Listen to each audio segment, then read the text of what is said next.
नमस्कार साथियों, मैं कुलदीप सिंह चौधरी आपका दोस्त स्वागत करता हूं आपकी इस क्लास में। राजस्थान इतिहास की शुरुआत राजस्थान के प्राचीन इतिहास से होती है और प्राचीन इतिहास की शुरुआत आज हम करना चाहते हैं। साथियों, प्राचीन इतिहास में मानव की उत्पत्ति से लेकर किस प्रकार वो घुमंतु जीवन जीता है, किस प्रकार नदी घाटियों से होकर उसका जीवन गुजरता है, किस प्रकार धीरे धीरे वो पशुपालन करना, खेती करना सीखता है, एक स्थायी समूह में वो रहना सीखता है, समूह की भावना उसमें डेवलप होती है और समूह की भावना जब उसमें डेवलप हुई तो एक सभ्यता, संस्कृति का एक निर्माण होता है। उस मानव के जीवन से, मानव की उत्पत्ति से लेकर आदिम मानव से लेकर वर्तमान मनुष्य तक की जो कहानी है वो प्राचीन राजस्थान के इतिहास में या प्राचीन इतिहास में पढ़ी जानी है। साथियों, विद्वानों के द्वारा इतिहास को 3 भागों में बांटा गया और इस विभाजन में 3 विभाजन ये थे: प्रागैतिहासिक काल, आद्य ऐतिहासिक काल और ऐतिहासिक काल। इस विभाजन के पीछे जो सबसे बड़ा रीजन था, जिस आधार पर इसको बांटा गया, वो था लिपि, भाषा का लिखित रूप लिपि। लिपि के आधार पर प्रागैतिहासिक काल है, आद्य ऐतिहासिक काल है और ऐतिहासिक काल है। इसका मतलब यह हुआ कि इतिहास का वो फेज जिसमें मनुष्य के द्वारा लिखा गया कोई भी साक्ष्य हमें नहीं मिला, क्योंकि यहां पर कोई लिपि मौजूद नहीं थी। अब मनुष्य के पास अगर लिपि नहीं थी तो उसने कुछ लिखा भी नहीं और हमने कुछ पढ़ा भी नहीं। तो इतिहास का वो फेज जब मनुष्य के पास लिपि नहीं थी, मनुष्य बर्बर था, उस काल को प्रागैतिहासिक काल के नाम से जाना जाता है। उसके बाद अगला जो समय है वो है आद्य ऐतिहासिक काल। इसमें मनुष्य के पास लिपि तो थी और मनुष्य ने कुछ लिखा भी है, लेकिन मनुष्य के द्वारा लिखी गई उस लिपि को या तो हम पढ़ नहीं पाए या फिर पढ़ने का अगर प्रयास किया गया तो इसकी प्रमाणिकता संदिग्ध है कि उन्होंने जो लिखा वही हमने पढ़ा। प्रागैतिहासिक काल में लिपि नहीं थी, कोई लिखित साक्ष्य नहीं मिलते हैं। आद्य ऐतिहासिक काल में लिखित साक्ष्य मिलते हैं, लिपि इनके पास मौजूद थी, लेकिन उस लिपि को हम पढ़ नहीं पाए या फिर हमने पढ़ा है तो उसका वास्तविक अर्थ हम नहीं निकाल पाए। यानी कि इस समय के लिखित साक्ष्यों को संदिग्ध अवस्था में देखा जा सकता है। उसके बाद ऐतिहासिक काल। साथियों, ऐतिहासिक काल का मतलब यह है कि मनुष्य के पास यहाँ लिपि मौजूद थी, मनुष्य ने लिखा, लिखित साक्ष्य हमें मिले, साहित्यिक साक्ष्य, पुरातात्विक साक्ष्य, और उसे आज हम वर्तमान में पढ़ भी पा रहे हैं। जैसे बोर्ड पर मैंने सब कुछ लिखा हुआ है, ये एक लिपि है, इसको आप लोग पढ़ पा रहे हैं, यानी कि हम ऐतिहासिक युग की हम बात कर रहे हैं। तो ऐतिहासिक काल में लिपि मौजूद थी और उस लिपि को हम पढ़ने में सफल हुए। तो साथियों, प्रागैतिहासिक काल जहां लिपि मौजूद नहीं थी, कोई लिखित साक्ष्य हमें नहीं मिले हैं, मनुष्य बर्बर था, किसी सभ्यता का विकास नहीं हुआ था। उस समय की कहानी कहलाती है पाषाण काल, कि मनुष्य का जो पूरा जीवन था पत्थरों से घिरा हुआ था, पत्थरों के आवासों में वो रहता था, पत्थर के हथियार बनाता था, नदी घाटियों के किनारे अपना जीवन उसने शुरू किया था और पूरे जीवन में उसके पत्थरों से ही ज्यादा काम पड़ता था। तो ये पाषाण काल कहलाया। आद्य ऐतिहासिक काल में हम देखते हैं सिंधु घाटी सभ्यता और वैदिक सभ्यता, क्योंकि सिंधु घाटी सभ्यता की जो लिपि थी, बुस्ट्रोफेदन, भावचित्रात्मक, गोमूत्री लिपि, सर्पिलाकार लिपि, उस लिपि को आज दिन तक हम पढ़ने में कामयाब नहीं हुए हैं। इसलिए सिंधु घाटी सभ्यता और वैदिक सभ्यता का जो काल है वो आद्य ऐतिहासिक काल में माना जाता है। उसके बाद 6ठी शताब्दी ईसा पूर्व में जब नए नगरों का विकास हुआ, नगरीय क्रांति की शुरुआत हुई, जैन धर्म, बौद्ध धर्म, मौर्य काल, महाजनपद काल, ये वाला जो फेज था, तो 6ठी शताब्दी ईसा पूर्व से लेकर 6th सेंचुरी BC से लेकर टिल नाउ, वर्तमान तक का जो काल है, इसे ऐतिहासिक काल के रूप में जाना जाता है। तो प्रागैतिहासिक काल, आद्य ऐतिहासिक काल और ऐतिहासिक काल, इनके विभाजन का जो आधार है वो है लिपि और यहां से प्राप्त लिखित साक्ष्य। ठीक है साथियों, राजस्थान का इतिहास हम पढ़ेंगे इस क्लास में। तो राजस्थान के संदर्भ में बात करें या उससे पहले अगर हम बात करें तो पाषाण काल को भी 3 भागों में बांटा गया है, और पाषाण काल को जो 3 भागों में बांटा गया है, इसके विभाजन का मुख्य आधार है उपकरण, कि उपकरणों के आधार पर और कुछ जलवायु परिवर्तनों के आधार पर इस पाषाण काल को भी 3 भागों में बांटा गया है। सबसे पहले पूरा पाषाण काल, स्टार्टिंग का पाषाण काल, उसके बाद मध्य पाषाण काल, उसके बाद नव पाषाण काल। तो पूरा पाषाण काल में बड़े बड़े पत्थरों का प्रयोग वो करता था, फिर उसके बाद हथियार के रूप में थोड़े छोटे पत्थरों का प्रयोग करने लगा, तो वो लघु पाषाण उपकरण बनाए, तो माइक्रोलिथिक एज या मध्य पाषाण काल कहलाया। उसके बाद उसने उन पत्थरों को और ज्यादा तराश कर ब्लेड की तरह बिल्कुल नुकीले, बिल्कुल धारदार हथियार बना लिए, बिल्कुल छोटे छोटे हथियार बना लिए, वो आपका नव पाषाण काल या उत्तर पाषाण काल। तो इतिहास को लिपि और प्राप्त साक्ष्यों के आधार पर 3 भागों में बांटा गया, प्रागैतिहासिक काल, आद्य ऐतिहासिक काल और ऐतिहासिक काल।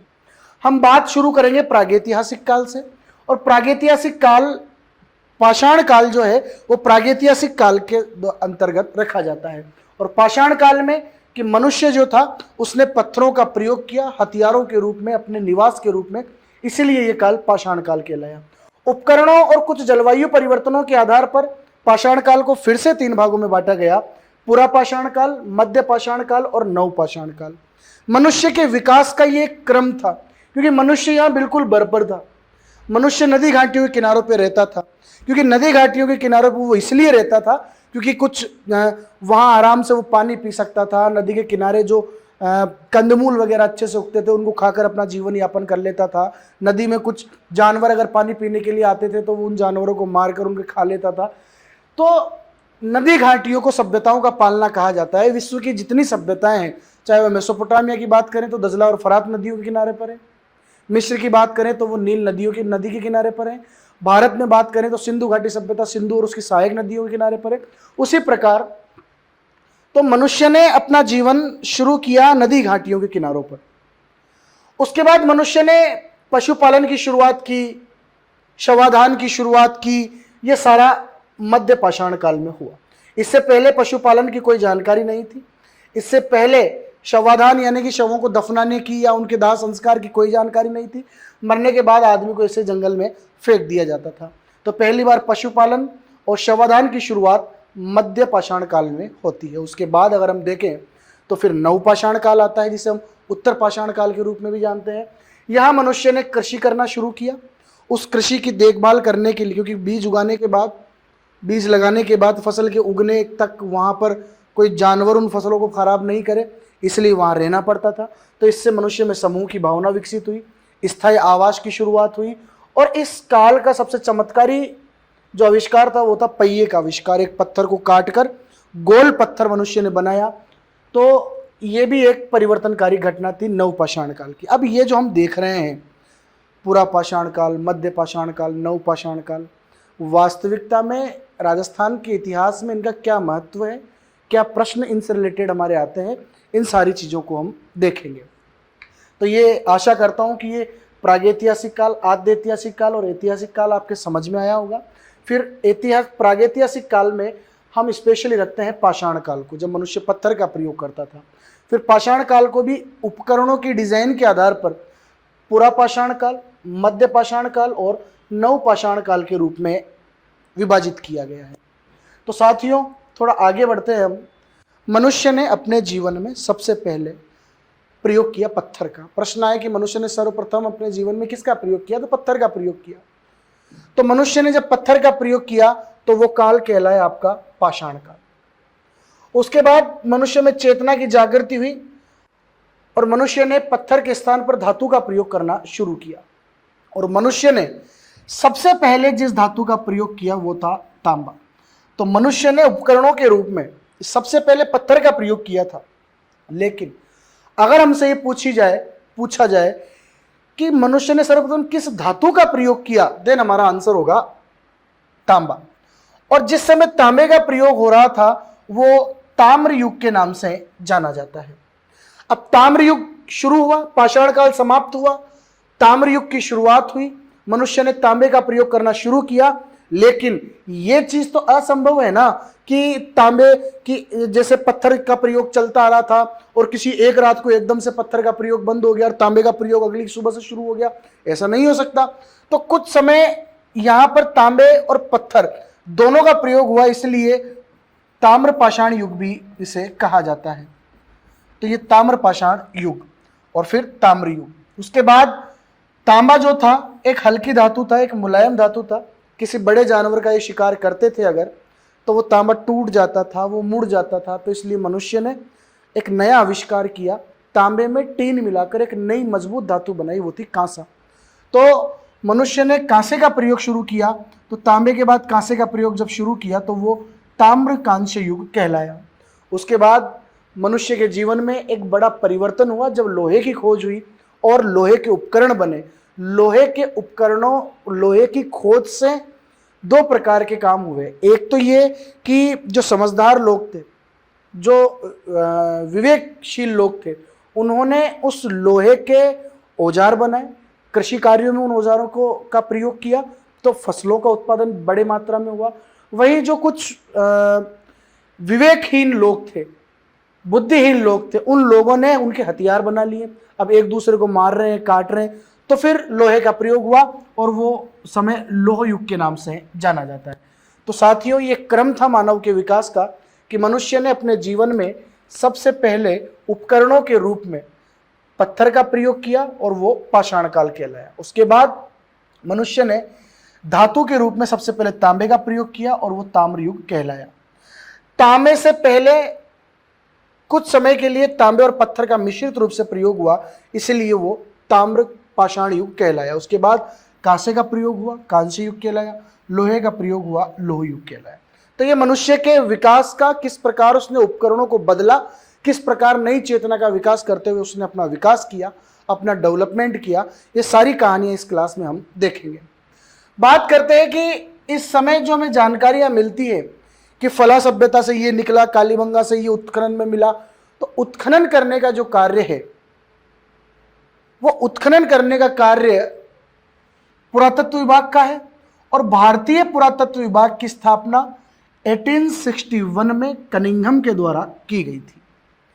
1861 में भारतीय पुरातत्व विभाग, भारतीय सर्वेक्षण विभाग की स्थापना हुई और कनिंघम के द्वारा इसकी स्थापना की गई थी और कनिंघम ही पहले इसके डायरेक्टर बने थे। उसके बाद 1902 में इसका पुनर्गठन किया गया और सर जॉन मार्शल के द्वारा पुनर्गठन किया गया और सर जॉन मार्शल जो है पुरातत्व विभाग और सर्वेक्षण विभाग के अध्यक्ष बने। राजस्थान की अगर बात करें तो राजस्थान में 1950 में राजस्थान पुरातत्व एवं सर्वेक्षण विभाग की स्थापना हुई। लेकिन 1950 में जो ये राजस्थान पुरातत्व विभाग की स्थापना हुई, इससे कई सालों पहले 1871 में राजस्थान में पहली बार पुरातत्व का कार्य शुरू करने का श्रेय दिया जाता है C.L. कार्लाइल को। तो C.L. कार्लाइल ने 1871 में राजस्थान में पहली बार पुरातत्व संबंधी कार्य किए थे। तो राजस्थान में पुरातात्विक कार्यों की शुरुआत का श्रेय C.L. कार्लाइल महोदय को दिया जाता है। लेकिन उसके बाद राजस्थान में राजस्थान पुरातत्व विभाग एवं सर्वेक्षण विभाग की स्थापना हुई 1950 में। इससे पहले भारतीय पुरातत्व विभाग की शुरुआत हो चुकी थी। तो कनिंघम जो है भारतीय पुरातत्व का जनक, पुरातत्व का पिता भी कहा जाता है। अब ये हमने उस बॉडी के बारे में देखा जो पुरातत्व संबंधी कार्य करते हैं। समय समय पर भारतीय पुरातत्व विभाग द्वारा, राजस्थान पुरातत्व विभाग द्वारा या अन्य राज्यों की जो पुरातत्व विभाग है, कई जो शोध कॉलेज हैं, उनके द्वारा अलग अलग स्थानों पर उत्खनन किया गया, शोध किया गया और क्या क्या सामग्रियां वहां से उत्पन्न हुई, उन सामग्रियों के आधार पर यह अनुमान लगाया गया कि यहाँ किस प्रकार के बर्तन प्रचलित थे, तो ये किस काल की थी, यहाँ किस प्रकार की वेशभूषा में लोग रहते होंगे, किस प्रकार की शासन प्रणाली यहाँ की होगी, मकानों का निर्माण किस प्रकार किया जाता था, इनका समूह किस प्रकार से रहता था, परिवार प्रथा कैसी थी, संयुक्त परिवार थे, एकल परिवार थे। तो सारा जो हमें सारा जो नॉलेज इनसे मिलता है वो पुरातत्व के आधार पर मिलता है, उत्खनन के आधार पर मिलता है। और उत्खनन करने वाली जो बॉडीज हैं उनके बारे में हमने देखा, भारतीय पुरातत्व विभाग और राजस्थान पुरातत्व विभाग। राजस्थान में सर्वप्रथम पुरातत्व संबंधी कार्य करने का श्रेय CL कार्लाइल को दिया जाता है। 1871 में इन्होंने पहली बार राजस्थान में पुरातत्व संबंधी कार्य किए थे। उसके बाद वापस हम आते हैं पाषाण युग में। राजस्थान की सभ्यताओं को हम पढ़ने से पहले, कालीबंगा सभ्यता, आहड़ सभ्यता, गणेश्वर और बेराट को पढ़ने से पहले हम शुरुआत के दौर में जाते हैं कि राजस्थान में पुरातत्व की शुरुआत कैसे हुई। क्योंकि हमें पता है कि कालीबंगा सभ्यता जो है एक कांस्य युगीन सभ्यता है, बहुत बाद की सभ्यता है। गणेश्वर सभ्यता और आहड़ सभ्यता ये ताम्र कांस्य युगीन सभ्यता है, ताम्र पाषाण युगीन सभ्यता है। तो उससे भी पहले की अगर हम बात करें पाषाण काल में, तो राजस्थान में भाई ये जो सभ्यताएं हैं, कालीबंगा, गणेश्वर, बेराट, ये जो सभ्यताएं ये तो धातु काल की है। शुरुआत पाषाण काल से हम देखते हैं कि जब पाषाण काल प्रचलन में था उस समय राजस्थान में कौन कौन सी पुरातत्व साइट थी, कहां से राजस्थान में क्या क्या मिला, मनुष्य की उत्पत्ति राजस्थान में कहां से हुई, कौन कौन से पत्थर उसने सर्वप्रथम प्रयोग किए, इनके बारे में जानकारी लेने के लिए हम देखते हैं पाषाण काल में राजस्थान। अब पाषाण काल चूंकि फिर 3 भागों में बटा हुआ है, तो सबसे पहले हम देखेंगे पूरा पाषाण काल। साथियों 1970 की बात है, C.A. हिकेट महोदय के द्वारा, याद रखना ये प्रश्न आ सकते हैं, C.A. हिकेट के द्वारा पहली बार हैंड एक्स, जिसे हिंदी में कहा जाता है हस्त कुठार,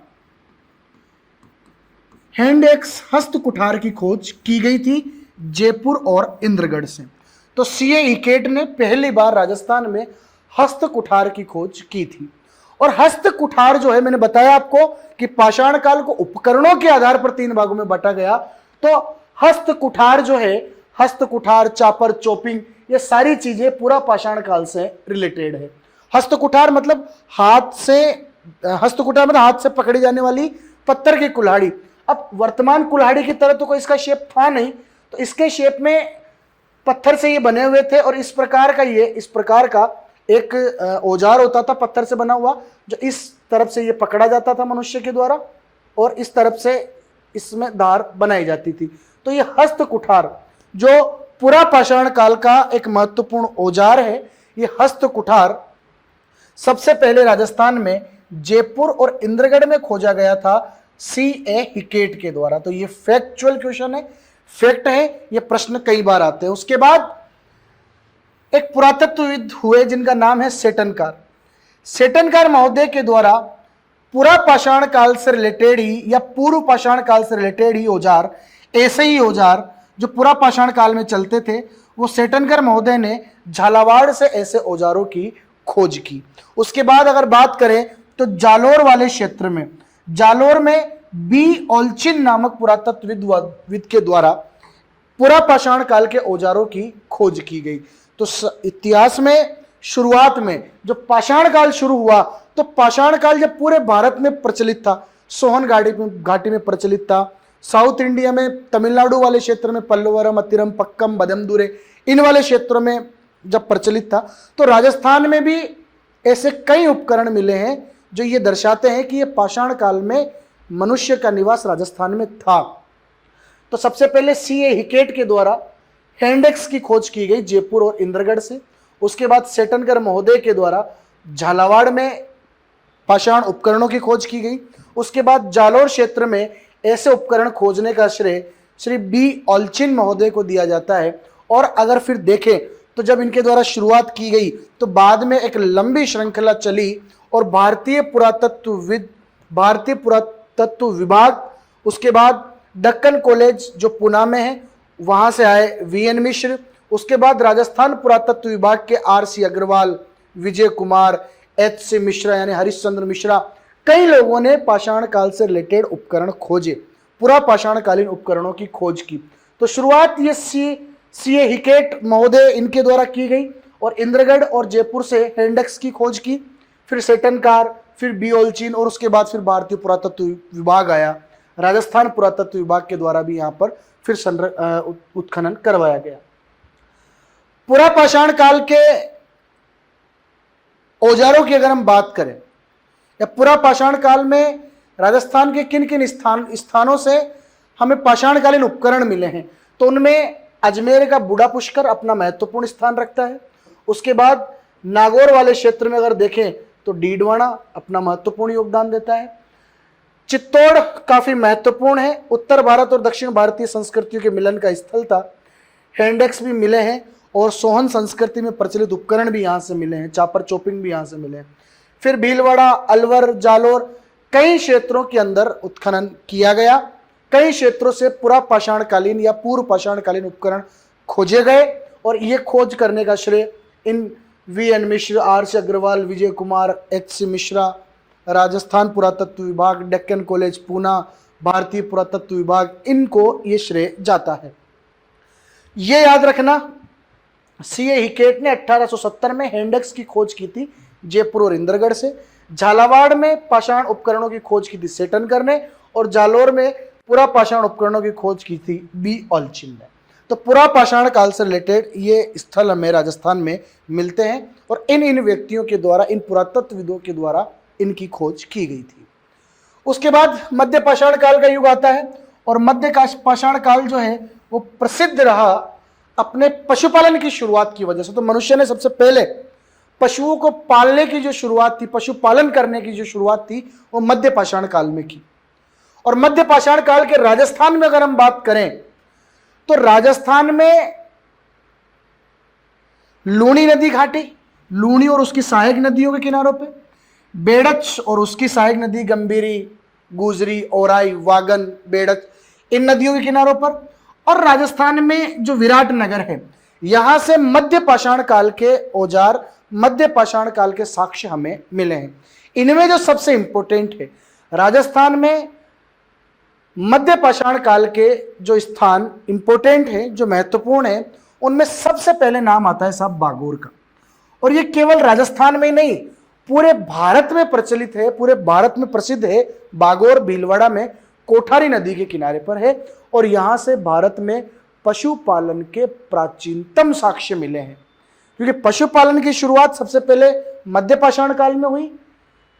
तो भारत और राजस्थान में प्राचीनतम जो साक्ष्य पशुपालन के मिले हैं कि बागोर में मिले हैं, कि बागोर के जो लोग हैं पशुपालन की शुरुआत इन्होंने की थी। बागोर और मध्य प्रदेश का आदमगढ़, ये दो स्थान ऐसे हैं भारत में जहां से पशुपालन के प्राचीनतम साक्ष्य मिले हैं। पशुपालन के साक्ष्य हमें तिलवाड़ा, बाड़मेर से भी मिलते हैं और ये आपके लूणी नदी के किनारे पर है। इसलिए मध्य पाषाण काल के जो अवशेष हमें मिले हैं, जो स्थल हमें मिले हैं, वो लूणी नदी के किनारे पर तिलवाड़ा के रूप में, बेड़च नदी के किनारे पर बागोर के रूप में, क्योंकि बेड़च, कोठारी, ये जो ये नदियां हैं, ये बनास की सहायक नदियां हैं और ये बागोर जो है ये बनास की एक सहायक नदी है, बेड़च कोठारी, उसके किनारे पर मिला है। उसके बाद हम बात करें विराटनगर, तो विराटनगर से भी मध्य पाषाण कालीन औजार हमें मिले हैं। नव पाषाण काल की हम बात करें तो अजमेर, नागौर, जयपुर, सीकर, झुंझुनू, जोधपुर, ये खैर इतने इंपॉर्टेंट नहीं है क्योंकि यहाँ से कोई विशेष चीज़ें नहीं है, सिर्फ जिलों के नाम दिए हुए हैं, तो कोई मजे वाली बात यहाँ पर नहीं है। इसके बाद चूंकि रीज़न ये है कि ये जो हम पढ़ रहे हैं ना, ये आप सीधा सीधा ये देखो कि साहब ये राजस्थान की हिस्ट्री के लिए हम क्या पढ़े, कई विद्यार्थियों के ये कमेंट रहते हैं, हम देखते रहते हैं। तो सबसे मेन चीज़ मैं आपको बताऊं कि ज़्यादा कहीं माथा पच्ची करने की ज़रूरत नहीं है। जो नोट्स आपको पढ़ाए जा रहे हैं उन नोट्सों को आप तरीके से पढ़ लीजिए, इसमें आपका बेड़ा पार हो जाएगा। फिर भी अगर किसी विद्यार्थी के मन में ये है कि सर क्या पढ़ा जाए क्या नहीं पढ़ा जाए, तो राजस्थान इतिहास और कला संस्कृति के लिए आप 9th की ये किताबें पढ़ सकते हैं। इन किताबों में आपको वो सब कुछ मिलेगा जो आपको सीधे प्रश्न एग्जाम में देखने को मिलता है। बाकी लेखकों के द्वारा जो किताबें वगैरह लिखी गई है उसमें अनावश्यक रूप से फैक्ट भरे गए हैं, वो आपके काम के नहीं हैं। आपको अगर अपना बेस मजबूत करना है या आपको उन प्रश्नों को पढ़ना है जो एग्जाम में आते हैं, वो सीधे आपको 9th की किताब में मिल जाएंगी। और ये जो सारी चीज़ें हैं ये 9th की किताब में, बहुत 10th की किताब में बहुत अच्छे से समझाई हुई है। तो पाषाण काल की हम बात कर रहे थे, पुरा पाषाण काल, मध्य पाषाण काल और नव पाषाण काल। पुरा पाषाण काल के बारे में हमने देखा और मध्य पाषाण काल में बागोर जो है यहाँ से पशुपालन के प्राचीनतम साक्ष्य मिले हैं। तो पशुपालन के प्राचीनतम साक्ष्य कहाँ से मिले, तो पशुपालन के प्राचीनतम साक्ष्य आपके बागोर से मिले। भीलवाड़ा में कोठारी नदी के किनारे पर ये स्थित है। इसके बारे में हम अलग से पढ़ेंगे। बागोर सभ्यता का ढंग से उल्लेख किया जाएगा। और फिर तिलवाड़ा का भी ढंग से हम उल्लेख करेंगे। तो अभी हमें नॉर्मल जानकारी होनी चाहिए कि सीए हिकेट के द्वारा हैंडेक्स जयपुर इंद्रगढ़ से खोजा गया, सेटनकर के द्वारा झालावाड़ में, जालोर में बी ओलचिन के द्वारा पूरा पाषाणकालीन औजार खोजे गए थे। फिर मध्य पाषाण काल में पशुपालन के जो अवशेष है ये बागौर से मिले हैं, तिलवाड़ा से मिले हैं, लूणी नदी घाटी, बेडस नदी घाटी और विराटनगर, यहाँ से भी ये साक्ष्य मिले हैं। इसके बाद अगर हम आगे बढ़े तो फिर सबसे पहले हमारी जो सभ्यता थी, अब तक हम पढ़ रहे थे वो पाषाण काल था। अब मनुष्य ने अपना विकास किया और मनुष्य ने पत्थर से तांबा और फिर तांबे में टिन मिलाकर कांसे का प्रयोग शुरू किया। तो सबसे पहले हम सभ्यताओं में जो पढ़ना शुरू करेंगे वो है आपकी कालीबंगा सभ्यता। साथियों एक चीज देखो, ये सभ्यताओं का मतलब क्या है, मैं बिल्कुल साधारण भाषा में आपको समझाता हूं। सुनो, आज से लगभग 4000, 5000, 6000 साल पहले जो मनुष्य था वो जाहिर सी बात है हमारी तरह ये कपड़े तो नहीं पहनता था, या हमारी तरह इतनी आलीशान इमारतों में नहीं रहता था, हमारी तरह शिक्षा व्यवस्था भी उसके पास नहीं थी।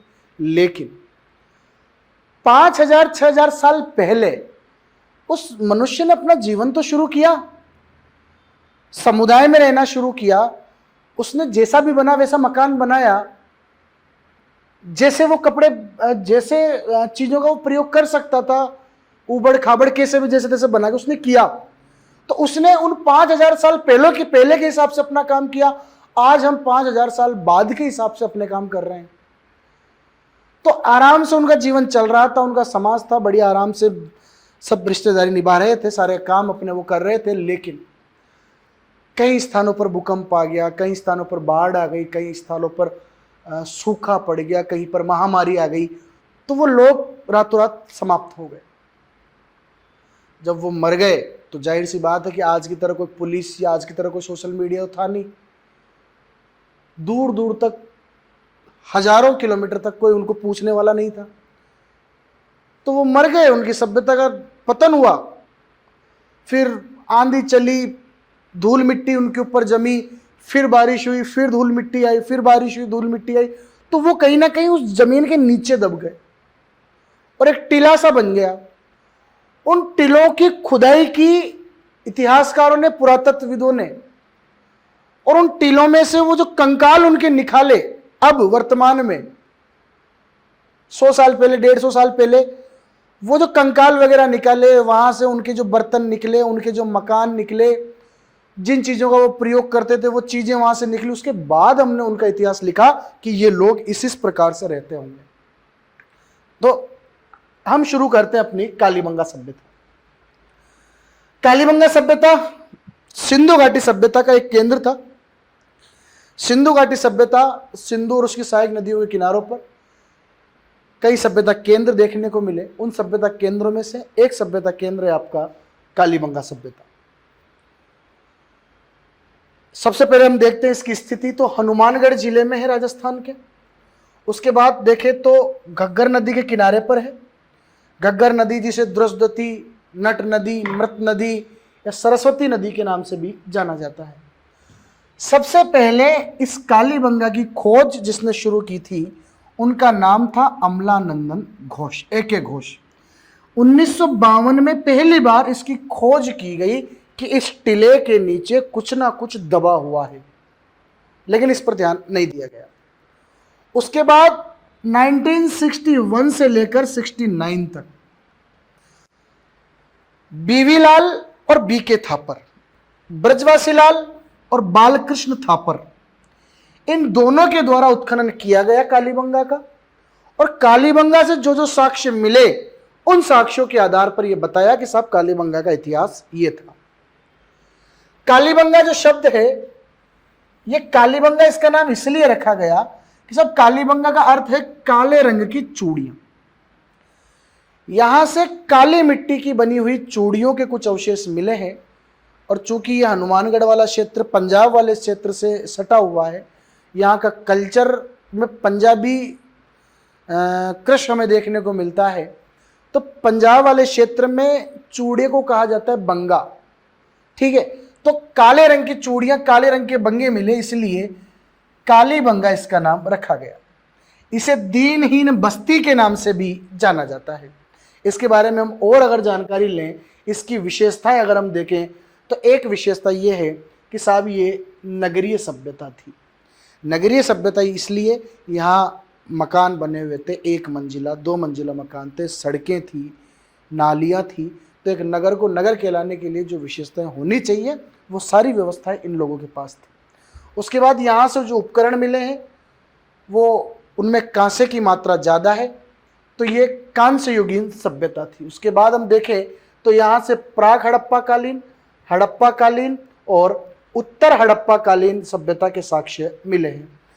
भाई हड़प्पा काल जो था 2300 से लेकर 1750 ईसा पूर्व तक प्रचलित रहा, लेकिन कालीबंगा के उत्खनन से हमें यह मिला कि हड़प्पा काल से पहले के यानी कि प्राक हड़प्पा और हड़प्पा काल के बाद के भी कुछ साक्ष्य यहां से कालीबंगा क्षेत्र से मिले हैं। उसके बाद यह आद्य ऐतिहासिक सभ्यता थी। आद्य ऐतिहासिक सभ्यता का मतलब है कि यहां लिपि तो प्रचलित थी, लेकिन हम उस लिपि को आज दिन तक पढ़ नहीं पाए, यानी कि लिखित साक्ष्य इनके थे लेकिन उन लिखित साक्ष्यों को हम पढ़ नहीं पाए। तो ये कुछ विशेषताएं थी। सिंधु घाटी सभ्यता को हड़प्पा सभ्यता भी कहा जाता है, क्योंकि सिंधु घाटी सभ्यता में सबसे पहले जिस सभ्यता स्थल की खोज की गई थी वो हड़प्पा सभ्यता, हड़प्पा केंद्र था। और अगर हम विधिवत तरीके से देखें तो किसी भी सभ्यता में जिस केंद्र का सबसे पहले उत्खनन किया जाता है उसी के नाम पर उसका नामकरण किया जाता है। तो सिंधु घाटी सभ्यता में सबसे पहला केंद्र 1921 में हड़प्पा को खोजा गया था, इसलिए उस सभ्यता को हड़प्पा सभ्यता के रूप में भी जाना जाता है। फिर हड़प्पा, मोहनजोदड़ो, लोथल, धोलावीरा, बनवाली, राखीगढ़ी, कालीबंगा, कई सभ्यता केंद्र सिंधु घाटी सभ्यता में मिले। उन सिंधु घाटी सभ्यता के उन सभी केंद्रों में से एक केंद्र था आपका कालीबंगा, जो हनुमानगढ़ में है, घग्गर नदी के किनारे पर है। पहली बार इसका पता अमलानंदन घोष को 1952 में लगा था, तो इसकी खोज 1952 में हुई। उत्खनन 1961 से लेकर 1969 के बीच बीवी लाल और बीके थापर के द्वारा किया गया। कालीबंगा का शाब्दिक अर्थ है काले रंग की चूड़ियाँ, और इसे दीनहीन बस्ती के नाम से भी जाना जाता है। फिर इसकी कुछ विशेषताएं थी कि यह नगरीय थी, आद्य ऐतिहासिक सभ्यता थी, हड़प्पा की सभ्यता का केंद्र था, और हड़प्पा से पहले के और हड़प्पा के बाद के यानी कि प्राक हड़प्पा काल, उत्तर हड़प्पा काल और हड़प्पा काल, ये साक्ष्य भी यहाँ से मिले हैं। आद्य ऐतिहासिक ये सभ्यता थी। उसके बाद आगे हम बढ़े तो सबसे पहले हम बात करते हैं कि ये नगरीय सभ्यता अगर थी कालीबंगा, तो नगर किस प्रकार बने हुए थे, इसे नगरीय सभ्यता क्यों कहा जाता है, मकान किस प्रकार बने हुए थे, सड़कें किस प्रकार बनी हुई थी, नालियां किस प्रकार बनी हुई थी, इनके बारे में हम जानकारी लेंगे। तो कालीबंगा का जो शहर था, कालीबंगा का जो नगर था जिसका उत्खनन किया गया था, वो 2 भागों में विभाजित था। एक ये पश्चिम दिशा में था, इसीलिए इसे पश्चिमी टीला कहा जाता था, और ये पूर्वी दिशा में विद्यमान था, इसीलिए इसे पूर्वी टीला कहा जाता था। कालीबंगा से 2 टीले प्राप्त हुए हैं नगर के, एक पश्चिमी टीला और एक पूर्वी टीला। साथियों, दोनों टीलों पे सुरक्षा दीवार की व्यवस्था की गई थी, यानी कि दोनों जो टीले थे वो पृथक पृथक रूप से अलग अलग सुरक्षा प्राचीरों से घिरे हुए थे। ऐसा क्यों किया होगा? तो ऐसा सुरक्षात्मक दृष्टि से किया होगा कि कोई जंगली जानवर या कोई ऐसा जीव जंतु जो गांव में घुस जाए, नगर में घुस जाए और उत्पात मचाए या हमें नुकसान पहुंचाए, उनसे बचने के लिए या किसी के आक्रमण से बचने के लिए इन सुरक्षा प्राचीरों का निर्माण किया गया था। ठीक है। दूसरी बात मैं बताऊं कि साहब यहाँ के भवन या मकान कैसे बने हुए थे, तो मकानों में कच्चे ईंटों का प्रयोग किया गया। कच्ची ईंटें मतलब मिट्टी से ईंटें बनाई जाती थी और उन्हें पकाने के लिए धूप में सुखा दिया जाता था। तो साहब ये कच्ची ईंटों से मकानों का निर्माण किया गया था। तो दीवारें कच्ची ईंटों से बनी हुई थी, धूप में सुखी हुई वो ईंटें थी। उसके बाद अगर बात करें कि साहब यहाँ छत कैसे थे, तो एक चीज याद रखना, छत में कोल्हू का प्रयोग नहीं किया गया। कोल्हू का प्रयोग जो ग्रामीण परिवेश से जो लोग हैं, गांव ढाणियों में जो मकान, कच्चे मकान बने हुए होते हैं, उन मकानों में हम ये देखते हैं कि छत के ऊपर कोल्हू लगे हुए होते हैं। वैसे कोल्हू पूरी कालीबंगा सभ्यता में नहीं मिले हैं। एग्जामिनर आपको बेवकूफ़ बनाने के लिए ये पूछ सकता है, ऑप्शन दे सकता है। याद रखना, कालीबंगा में कहीं पर भी कोल्हू का प्रयोग नहीं हुआ है। तो फिर छत कैसे बनाई जाती थी? तो लकड़ी की बल्लियों पर मिट्टी का लेप कर दिया जाता था, गारे का लेप कर दिया जाता। आज भी अगर आप पुरानी डांडियों में पुराने मकान देखोगे तो झोपड़ी में बीच में से वो ये वाली जो शेप होती है, इस शेप को टिकाने के लिए लकड़ी का एक बड़ा गट्ठा या बड़ी बल्ली जो है वो बीच में फंसाई जाती है। तो लकड़ी की बल्लियों पर गारे का लेप किया जाता था और फिर छत बनाई जाती थी। सड़कें आपस में समकोण पर काटती थी। एक नगर के बीच में ऐसी एक बड़ी सड़क होती थी और बाकी सड़कें जो है वो छोटी छोटी पतली पतली होती थी। वो इस तरीके से समकोण पर, मतलब 90 डिग्री के एंगल पर ये काटती थी। इससे क्या होता था? इससे ये होता था कि पूरे नगर का विभाजन आयताकार और वर्गाकार खंडों में हो जाता था। इसीलिए इसे जाल पद्धति, ग्रिड पद्धति या ऑक्सफोर्ड सर्कस के नाम से भी जाना जाता था। उसके बाद देखें तो नालियों की भी व्यवस्था थी। हालांकि कालीबंगा में जल निकासी के लिए जो नालियां मिली हैं वो कोई इतनी अच्छी उन्नत किस्म की नहीं मिली है। लकड़ी की नालियों का ये लोग प्रयोग किया करते थे। तो नालियों की व्यवस्था थी, यानी कि जल निकासी की व्यवस्था भी यहाँ पर मौजूद थी। तो ये कालीबंगा का नगर नियोजन था। चूंकि हम ये जानते हैं कि कालीबंगा एक नगरीय सभ्यता थी, तो नगरीय सभ्यता क्यों थी इसके बारे में हमने ये देखा। उसके बाद यहां से कौन कौन से साक्ष्य प्राप्त हुए हैं जो आपके एग्जाम में बार बार पूछे जाते हैं। तो साहब सबसे पहले मैं आपको ये बताऊं कि सिंधु घाटी सभ्यता के इस केंद्र जिसका नाम है आपका कालीबंगा, इस कालीबंगा का 5 स्तरों पर उत्खनन हुआ। यह प्रश्न अभी फर्स्ट ग्रेड में आया था कि कालीबंगा सभ्यता का उत्खनन कितने स्तरों पर हुआ, तो 5 स्तरों पर हुआ। यानी कि जैसे मान लो कि एक टीला बना हुआ है, इस टीले की खुदाई करनी है, इस तरीके से लंबवत खुदाई स्टार्ट करेंगे। तो पहला स्तर यहाँ तक का, फिर उसके बाद दूसरा स्तर, फिर उसके बाद और गहराई में, फिर और गहराई में, फिर और गहराई में। तो शुरुआत के जो 2 स्तर थे वो 5 स्तरों में से शुरुआत के 2 स्तर प्राक हड़प्पा सभ्यता के थे। प्राक हड़प्पा मतलब हड़प्पा काल से पहले की चीजें यहां से मिली है। और बाकी 3 बचे उनमें हड़प्पा काल और उत्तर हड़प्पा काल के साक्ष्य हमें देखने को मिलते हैं। तो अब यहां से जो कालीबंगा से जुते हुए खेतों के साक्ष्य मिले हैं, तो साथियों ये जुते हुए खेत के साक्ष्य हड़प्पा काल से पहले के हैं। हड़प्पा सभ्यता जो है वो 2300 से लेकर 1750 बीसी तक रही। इससे पहले 2400, 2500, 2600 उस समय भी यहां आदमी रहा करते थे कालीबंगा में। तो यहां से जो जुते हुए खेतों के साक्ष्य मिले हैं कालीबंगा से, वो प्राक हड़प्पा सभ्यता के हैं। उसके बाद अगर देखें तो कालीबंगा से मिश्रित फसल उगाने की, एक ही खेत से एक सीजन में 2 फसल उगाने के साक्ष्य भी हमें मिले हैं। कृषि का इस स्तर पर विकास की ये वो समय था जब दुनिया की कुछ सभ्यताओं को, कई सभ्यताओं को तो कृषि का ज्ञान ही नहीं था। हमें कृषि का ज्ञान था और कृषि का इस हद तक ज्ञान था कि हम एक सीजन में एक ही खेत में 2 फसल भी उगा सकते हैं। तो मिश्रित फसल उगाने के साक्ष्य भी कालीबंगा से मिलते हैं। और मिश्रित फसल में अगर देखा जाए तो ज्यादा क्षेत्रफल पर तो इन्होंने सरसों उगाई हुई थी और कम क्षेत्रफल पर इन्होंने चना उगाया हुआ था। तो जुते हुए खेत के साक्ष्य कालीबंगा से मिले, मिश्रित फसल के साक्ष्य भी कालीबंगा से मिले, और मिश्रित फसल के रूप में ज्यादा मात्रा में सरसों और कम मात्रा में चना इन लोगों ने उगाया था। लकड़ी की नालियां यहां से मिली। यह पूरी सिंधु घाटी सभ्यता में एकमात्र ऐसा सभ्यता स्थल है जहां से लकड़ी की नालियां मिली है। जल निकास प्रणाली सिंधु घाटी सभ्यता की सबसे महत्वपूर्ण प्रणाली थी, सबसे महत्वपूर्ण विशेषता थी, जो इससे दुनिया की और सभ्यताएं, मेसोपोटामिया, मिस्र की सभ्यताओं से सिंधु घाटी सभ्यता को जो महान बनाती है वो इसकी जल निकास व्यवस्था थी। सिंधु घाटी सभ्यता के इस केंद्र कालीबंगा में जल निकासी की कोई इतनी उन्नत व्यवस्था नहीं थी, इसलिए नालियों के स्थान पर इन्होंने पेड़ के तने को बीच में से खोखला किया और उस पेड़ के तने में से पानी को निकाला। तो ये कई स्तरों से यहाँ उत्खनन में लकड़ी की नालियां भी हमें मिली है। उसके बाद पूरी सिंधु घाटी सभ्यता में सबसे प्राचीनतम या एकमात्र अगर देखा जाए तो मकान में अलंकृत फर्श के प्रमाण यहां से मिले हैं। अलंकृत फर्श का मतलब यह है साहब कि मैंने बताया कि कच्ची ईंटों का प्रयोग ये दीवारों में करते थे। अब ईंटों के कुछ टुकड़े, कुछ कोने जो बच जाते थे, उन्हें फर्श में दबा के उनकी डिजाइन बना लिया करते थे। तो ये अलंकृत फर्श के जो प्रमाण है ये भी कालीबंगा से मिले हैं। कालीबंगा के लोग मेडिकल के बारे में भी बहुत अच्छी जानकारी रखते थे। यहां से एक खोपड़ी के प्रमाण मिले हैं साहब, एक खोपड़ी मिली है, इस खोपड़ी में छेद हो रखे हैं सिर में, तो छिद्र युक्त खोपड़ी हमें यहां से मिली है। इसका मतलब यह है कि उस समय इस खोपड़ी में जो छेद किया गया था, तो हमें यह जानकारी मिलती है कि शल्य क्रिया के बारे में भी ये जानकारी रखते थे। ठीक है, तो शल्य चिकित्सा की भी नॉलेज इन्हें थी, क्योंकि यहां से खोपड़ी के भी प्रमाण मिले हैं।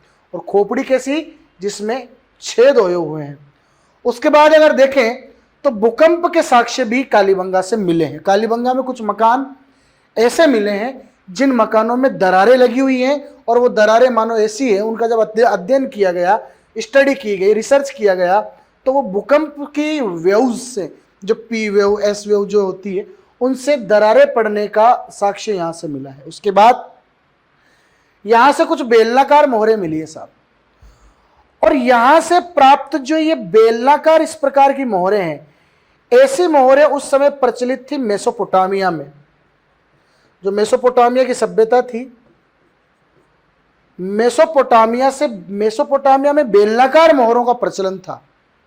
तो इसका हम ये सीधा सीधा ये अनुमान लगा सकते हैं कि कालीबंगा और मेसोपोटामिया के बीच कोई संबंध होगा, विदेशी व्यापार कुछ होगा, तभी मेसोपोटामिया में जिस प्रकार की बेलनाकार मोहरें चलती थी, उसी प्रकार की बेलनाकार मोहरें जो है वो आपके कालीबंगा से मिलती है। उसके बाद अगर देखें तो यहाँ से कुछ शवाधान पद्धतियाँ मिलती हैं कि सिंधु घाटी सभ्यता में उस समय पर किस प्रकार मनुष्य को दफनाया जाता था, जलाया जाता था, या उस शव का क्या किया जाता था।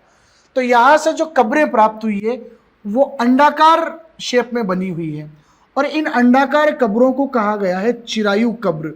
तो चिरायु कब्र के अवशेष भी कालीबंगा से मिले हैं। उसके बाद यहाँ से कुछ अग्नि वेदिकाएं मिली है। अग्नि वेदिकाओं का मतलब आज घरों के अंदर अपन जो यज्ञ वगैरह करते हैं, वैसी अग्नि वेदिकाएं, ईंटें वगैरह रख के, खड्डे खोद के इन्होंने अग्नि वेदिकाएं बनाई। और अग्नि वेदिकाओं में से ये हमें जानकारी मिलती है कि धर्म के प्रति भी इनका रुझान था। ये लोग कर्मकांडों को भी मानते थे, क्योंकि यज्ञ कर्मकांड का सूचक है। तो ये लोग कर्मकांड और अंधविश्वास में विश्वास रखते थे। उसके अलावा वहां से उन अग्नि कुंडों से, अग्नि वेदिकाओं से कुछ पशुओं की हड्डियां भी मिली है। इसका मतलब सीधा सीधा ये है कि ये लोग पशु बलि का प्रचलन भी इन लोगों में था। ठीक है साहब, आगे अगर हम देखें तो युग्म समाधियों के प्रमाण यहां से मिलते हैं। लोथल और कालीबंगा, यहां से युग्म समाधियां मिली है। एक कब्र में स्त्री और पुरुष दोनों को साथ में दफनाया गया है, यानी कि हो ना हो कहीं ना कहीं ये लोग सती प्रथा से भी परिचित थे। मिट्टी से बने हुए वृषभ, बेल का खिलौना भी मिट्टी से बना हुआ वृषभ जो है खिलौने के रूप में यहां से प्राप्त हुआ है। तो और भी कई सारी चीजें यहां से प्राप्त हुई, लेकिन ये जो एग्जाम में अब तक पूछे हुए हैं या एग्जाम में आने की संभावना जिनकी रहती है वो ये है कि साहब कालीबंगा से क्या क्या साक्ष्य प्राप्त हुए। तो साहब जुते हुए खेतों के साक्ष्य मिले, मिश्रित फसल के साक्ष्य मिले, लकड़ी की नालियों के, अलंकृत फर्श के, छिद्र युक्त खोपड़ी के, भूकंप के, बेलनाकार मोहरों के, अंडाकार कब्रों के, अग्निवेदिकाओं के, युग्म समाधि के, मिट्टी से निर्मित वृषभ के कई साक्ष्य यहां से मिले हैं। इसके अलावा अगर देखें तो यहां के जो लोग थे वो हड़प्पा सभ्यता की भांति, चूंकि सिंधु घाटी सभ्यता के जो और सभ्यता केंद्र हैं वहां से मातृ देवी की मूर्तियां भी मिली है, महिलाओं की मूर्तियां भी मिली हैं, लेकिन यहाँ के जो लोग थे कालीबंगा के वो मातृ देवी को नहीं मानते थे। मातृ देवी की कोई मूर्ति कालीबंगा से प्राप्त नहीं होती है। तो ये भी 4 लाइनों वाले जो प्रश्न आते हैं उनमें पूछा जा सकता है, तो इस बात का आप ध्यान रखें। डॉक्टर दशरथ शर्मा ने, चूंकि यहां से ये इतनी दुर्लभ चीजें मिली, जिस प्रकार कालीबंगा से ये चीजें मिली, हड़प्पा और मोहनजोदड़ो को जिस प्रकार सिंधु घाटी सभ्यता की जुड़वा राजधानी स्टुअर्ट पिगट ने कहा, उसी प्रकार दशरथ शर्मा भी ये कहते हैं कि जितना महत्व हड़प्पा और मोहनजोदड़ो से मिली हुई चीजें रखती है, उतना ही प्रकाश इस सिंधु घाटी सभ्यता के समाज पर कालीबंगा से प्राप्त चीजों का भी पढ़ता है। इसलिए डॉक्टर दशरथ शर्मा ने, याद रखना प्रश्न आता है, डॉक्टर दशरथ शर्मा ने इस कालीबंगा को सिंधु सभ्यता की तीसरी राजधानी बताया है। तो प्रश्न है कि किसने कालीबंगा को तीसरी राजधानी बताया, दशरथ शर्मा, या दशरथ शर्मा ने किसे कालीबंगा की तीसरी राजधानी बताया, सिंधु सभ्यता की तीसरी राजधानी बताया, तो कालीबंगा। फिर यहां से जो चीजें निकली अब उनको संरक्षित भी तो किया जाए। भाई यहां से जो चीजें निकली उसके आधार पे तो हमने ये सोच लिया कि यहाँ मकान ऐसे होंगे, यहाँ के लोग ऐसे रहते होंगे, इस प्रकार के खिलौनों से खेलते होंगे, यहाँ का व्यापार इनके साथ होगा, ये होगा वो होगा। इनको सुरक्षित कैसे रखें, क्योंकि समय के साथ साथ ये तो खत्म हो जाएगी। अब तक तो मिट्टी के नीचे दबी हुई थी, हवा का संपर्क इनसे नहीं था, ऑक्सीजन का संपर्क इनसे नहीं था। अब जब ये बाहर आएगी तो फिर तो खराब हो जाएगी। इसलिए 1985-86 में कालीबंगा संग्रहालय का निर्माण किया गया। तो कालीबंगा संग्रहालय में कालीबंगा सभ्यता से निकली हुई सारी चीजें यहाँ पर संरक्षित की हुई है। और कालीबंगा संग्रहालय जो है आपका हनुमानगढ़ में बना हुआ है। 1985-86 में ये बना था।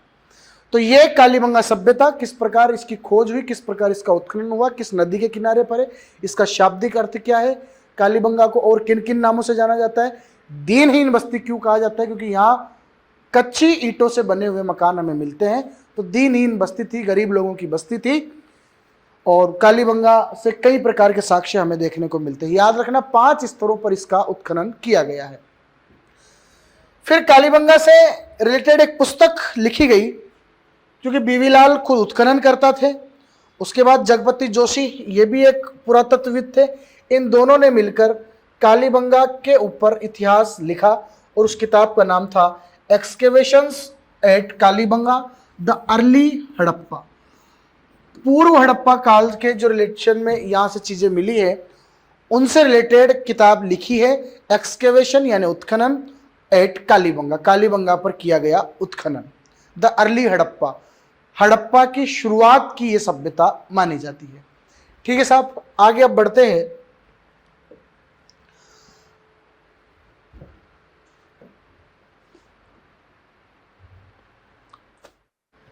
कालीबंगा के बाद जिस सभ्यता स्थल की हम बात करेंगे वो है आहड़ सभ्यता। साथियों, राजस्थान में बनास नदी के किनारे पर बनास की एक सहायक नदी थी जिसका नाम था आयड़ या बेड़च नदी। आयड़ या बेड़च नदी के किनारे पर उदयपुर में आहड़ सभ्यता का विकास हुआ और पहली बार इस सभ्यता का उत्खनन अक्षय कीर्ति व्यास के द्वारा 1953 में किया गया। उसके बाद 1956 में आर सी अग्रवाल के द्वारा, 1961 में HD सांकलिया जी के द्वारा इसका उत्खनन किया गया। इसकी मेन विशेषता यह है कि ये ग्रामीण सभ्यता थी। हमने पिछली क्लास में ये देखा पिछली सभ्यता में, कालीबंगा सभ्यता में, कि वो एक नगरीय सभ्यता थी। लेकिन उसके विपरीत आहड़ की जो सभ्यता थी ये एक ग्रामीण सभ्यता थी। इसे ताम्रवती नगरी के नाम से जाना जाता था। काफी इंपोर्टेंट है, यहां से कई बार प्रश्न पूछे गए हैं। तो ताम्रवती नगरी के नाम से किसे जाना जाता था? आहड़ को जाना जाता था, क्योंकि यहां से तांबे के कई उपकरण मिले हैं, कई बर्तन यहां से मिले हैं। बनास की सभ्यता इसे इसलिए कहा जाता है कि आपकी ये बेड़च या आयड़ नदी जो है बनास की एक सहायक नदी है।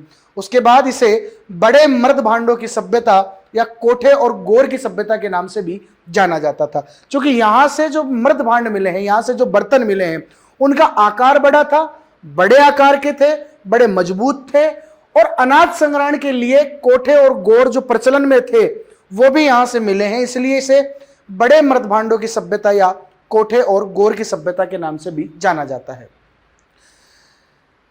इसे आघाटपुर के नाम से भी जाना जाता था। 12वीं-13वीं शताब्दी में आघाटपुर के नाम से यह प्रसिद्ध था। धूलकोट का टीला भी इसे कहा जाता था, क्योंकि इसके उत्खनन से पहले इस टीले पर धूल मिट्टी जमी थी, इसलिए धूलकोट के टीले के नाम से भी इसे जाना जाता है। तो आहड़ की सभ्यता उदयपुर में विकसित हुई। आयड़ या बेड़च नदी के किनारे पर इसका उत्खनन Akshay Kirti Vyas, R C Agrawal, HD Sankalia के द्वारा किया गया। यह एक ग्रामीण सभ्यता थी और ताम्रवती नगरी के नाम से या धूलकोट के टीले के नाम से, आघाटपुर के नाम से भी ये प्रसिद्ध थी। फिर साहब यहाँ डॉक्टर गोपीनाथ शर्मा के द्वारा, डॉक्टर गोपीनाथ शर्मा ने यह बताया कि इस सभ्यता का जो कालक्रम था वो 1900 से लेकर 1200 ईसा पूर्व तक था। यानी कि 1900 ईसा पूर्व से 1200 ईसा पूर्व तक का जो टाइम पीरियड था उसमें ये आड़ सभ्यता फली फूली। उसके बाद यहां से किस प्रकार के बर्तन मिले, तो मृद भांड किस प्रकार के मिले, तो यहां से काले और लाल मृद भांड देखने को मिलते हैं। इसके बारे में आपको ये समझाता हूं कि काले और लाल मृद भांडों का मतलब ये हुआ कि यहां से कुछ इस प्रकार के बर्तन मिले हैं। ये लाल कलर से उनका बैकग्राउंड कलर किया जाता था। जिस प्रकार आज हमारे घरों में मटकी का कलर लाल रखा जाता है, उस प्रकार उस जमाने में भी ये लाल कलर के मटके रखा करते थे। तो इन्हें काले और लाल मृद भांडों के नाम से जाना जाता था। फिर उस पर क्या करते थे कि इस प्रकार से लाल कलर के धरातल पर ये सफ़ेद रंग से या काले रंग से कुछ डिज़ाइन बना दिया करते थे, इसलिए इन्हें काले या लाल मृद भांड के नाम से जाना जाता था। मान लो ये इस प्रकार की डिज़ाइन इन्होंने बनाना शुरू किया, मान लो या ये है, ठीक है। तो ये काले और लाल मृद भांड का मतलब ये है कि यहाँ जो मिट्टी के बर्तन काम में लिए जाते थे वो इस प्रकार के थे, लाल कलर के धरातल पर सफ़ेद और काले रंग से डिज़ाइन बना दी जाती थी। अब एक चीज़ मैं आपको यहाँ साथ के साथ ये बताना चाहूँगा कि साहब आहड़ से जो लाल काले मृद भांड प्राप्त हुए, देखो एक चीज़ देखो आप, आहड़ से भी लाल काले या काले लाल मृद भांड प्राप्त हुए, और साथ ही साथ अगर मैं बात करूं कालीबंगा की, जो अभी मैंने पहले पढ़ाया था आपको, कालीबंगा से भी काले और लाल मृद भांड ही प्राप्त हुए, काले और लाल मृद भांड ही प्राप्त हुए।